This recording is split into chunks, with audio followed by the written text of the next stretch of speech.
Welcome to Genomics Now, a podcast series where you can learn how genomics is developing in England's NHS.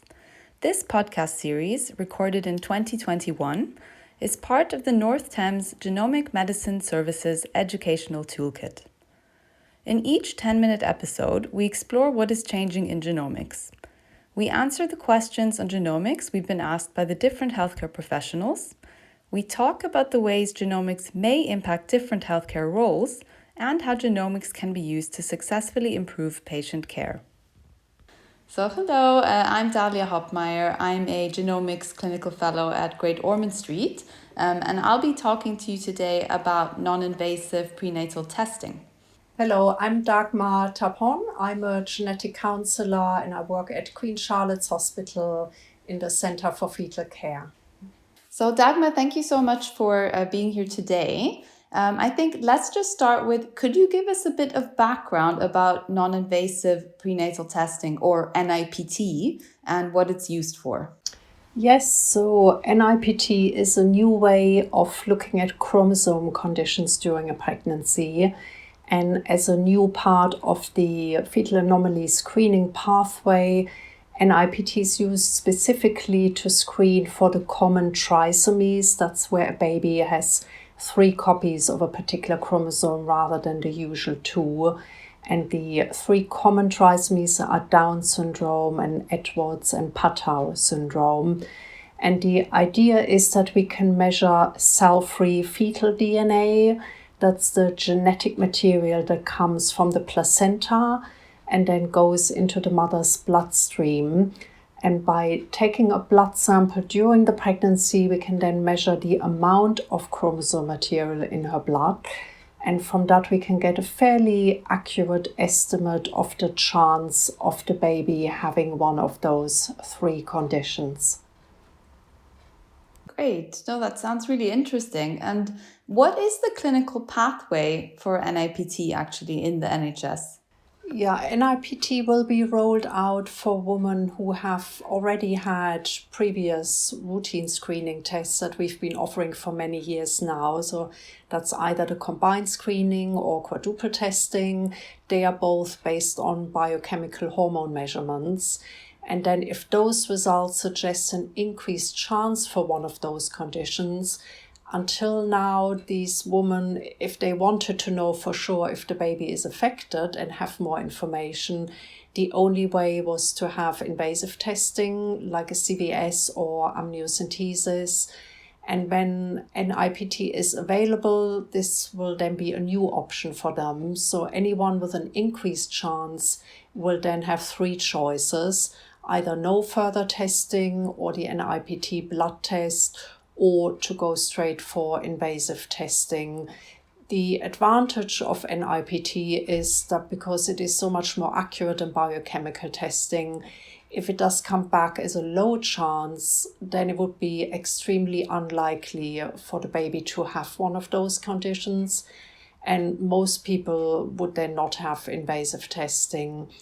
If the NIPT suggests a baby is likely affected and a couple wants a definite answer, only then would they need the invasive testing. The invasive testing with CVS or amnio would still be important to confirm a positive result and provide accurate prenatal diagnosis, as there is a possibility of a false positive result. For example, due to chromosome changes that only affect the placenta but are not present in the fetus. So in a way, NIPT is an adjunct for those who have a high risk of having a child with one of these conditions. Yes, exactly. So it will basically be offered to anyone who has a chance between 1 in 2 and 1 in 150. So these are the group of people that we sort of label higher chance at the moment. Thank you for that. And what does your typical patient group look like? And what do you think they should know about NIPT? So I think generally people who choose NIPT are the ones who really want more information about the pregnancy. And it's important that they know it is optional. The result is not going to be 100%. So if they really wanted to have a definite answer, they would still need that invasive test, which carries a very small risk of miscarriage. But for many people, that is not acceptable. But it seems that NIPT is a lot better at picking up these conditions. So there would be a bit more certainty with regards to that, would you say? NIPT has a higher sensitivity and or detection rate, and it also has a lower false positive rate than the old screening tests like combined screening, meaning that a lot less women will be told there is a high chance when actually the baby does not have the condition. As it is screening, it is still possible to get a false negative result, but this happens much less than with the older screening tests. So it's certainly a lot more accurate screening than what we could offer until now.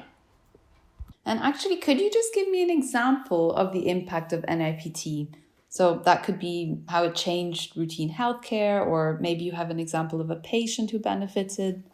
Yeah, so from previous research, we know that the rate of invasive tests that we are doing is reduced quite considerably.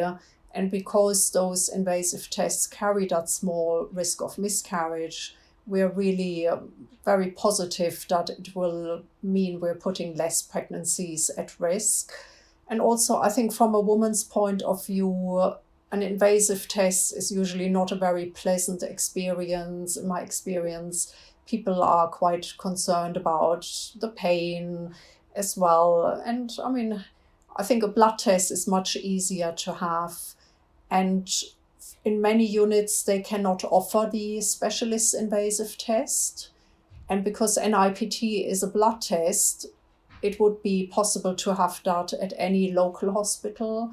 So it will be easier to access and women may not have to travel then. So we are hoping that will help as well. That sounds really positive, actually. And I could see how if you were faced with a choice of having a blood test versus an invasive test like amniocentesis, you'd definitely, I think most people would go for a blood test first. And then if you still needed to go down that route, you could. But it sounds like that the another positive thing is that a lot of invasive tests will no longer need to happen, which seems very positive to me. Exactly. So from the previous research that we have done, certainly women seem to like NIPT. And that is the case particularly for those who've received a higher chance from the first screening test. And you mentioned it is going to be rolled out in the NHS. Do we know when this is going to happen? Yes, so we are quite excited because we've been waiting for a few years, and we've been told that from the 1st of June, an IPT will be offered on the NHS. So it basically means that anyone who has their screening test from the 1st of June, if that then showed a higher chance, then they would have that option of an IPT. And just, do you know what the approximate turnaround time will be for results? I think it'll probably be around 1 to 2 weeks. Sure. Yeah, it sounds like NIPT is just a good extra option as well, and that everything that we already use will continue to be used, but that this might change the amount, especially of the invasive tests.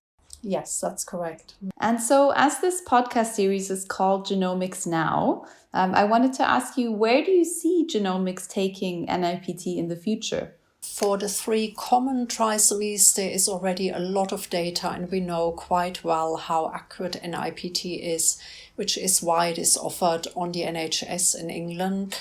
Some companies are investigating the use for other conditions, such as rare chromosome conditions and microdeletions.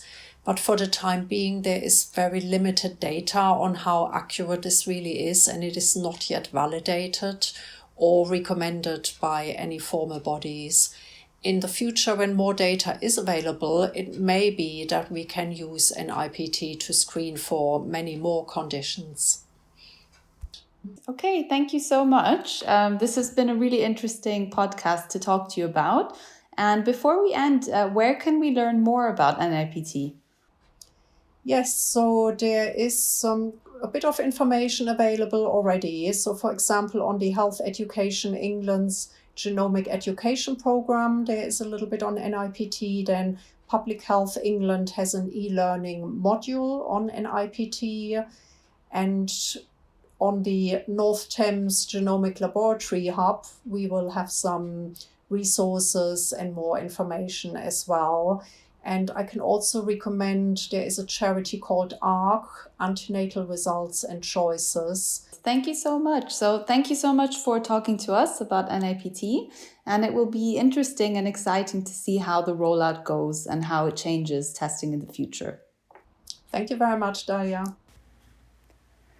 Thank you for listening to this episode of Genomics Now, a series of conversations hosted by healthcare professionals of the North Thames Genomic Medicine Service.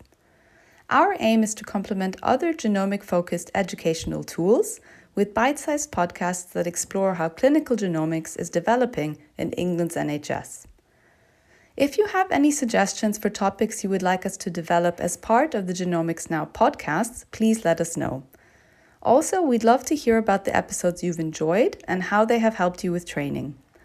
Please get in contact with us on the link given with this podcast or tweet us at North Thames GLH. You will find this and other educational resources at the North Thames GLH website.